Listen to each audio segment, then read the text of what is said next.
Between June 8, 1959 and October 24, 1968, a series of 199 X-15 test flights were conducted by the United States Air Force and by the National Advisory Committee for Aeronautics, which later morphed into NASA, the two main entities that operated the X-15 program.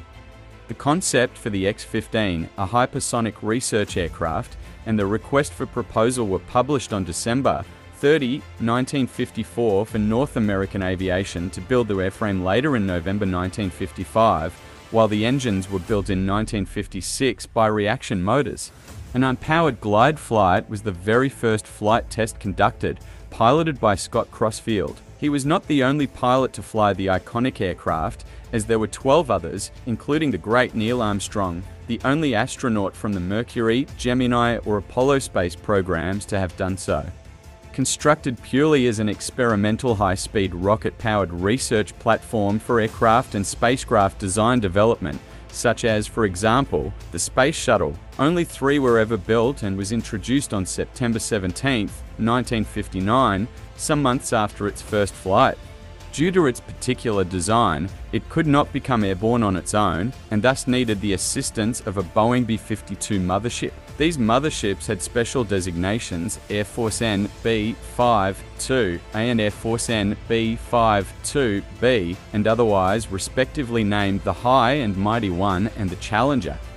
Attached under the wings of one or the other of these Boeing B-52 bombers, the X-15 would be lofted to altitude and then drop-launched where it would rocket towards the edge of space. The North American X-15 was ahead of its time, flying at world record heights and at still to this day unbeaten speeds in the 1960s. At its highest speed, on October 3, 1967, Major William J. Knight achieved an altitude of 102,100 feet. This is equivalent to approximately 19.34 miles at 4,520 miles per hour, or Mach 6.7. Specifically, this was the X-15A2, one of the 3 aircrafts ultimately built. It was carried aloft to an altitude of 43,750 feet by Boeing's Air Force N B-52B bomber and released. With the Reaction Motors XL, a 99 rocket engine, Major Knight accelerated this variant of the X-15 with its external fuel tanks for its extended flight, burning a mixture of liquid oxygen and liquid ammonia. Protected with an ablative coating of Mi-25 Ace, which had to be sealed from reacting to the liquid oxygen with 2 layers of white paint, Dow Corning DC-90090 for high-speed flight operations. After its record-breaking speed test, the X-15A2 was permanently retired due to extensive airframe damage from extreme frictional heating.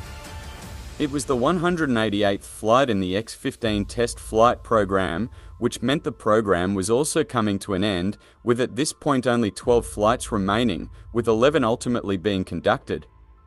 The protective ablative coating and white paint sealant was removed from the aircraft and it was refurbished and restored to its original flat black appearance. As such, the X-15A2 now resides in Dayton, Ohio at the Wright-Patterson Airfield Air Force Museum. Other achievements of the X-15 experimental program had 13 flights that were at altitudes above 50 miles, 260, 4,000 feet above the Earth's surface, and piloted by 8 pilots, 5 of whom were Air Force pilots.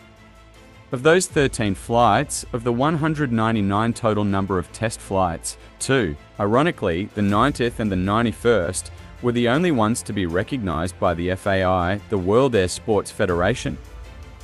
This is recognition for reaching and climbing above the internationally recognized edge of space, which is approximately 100 kilometers or 62.5 miles above the Earth. This is the so-called Kármán line, both of which were piloted by Joseph A. Walker, Captain, United States Air Force. The X-15 was not the only X-series experimental plane to be built and operated by the United States. However, it played a most important and pivotal role in the technological development in aviation. This, along with other X-designated aircraft/spacecrafts, has given us such wonders as the SR-71, Blackbird, and the Space Shuttle, among others.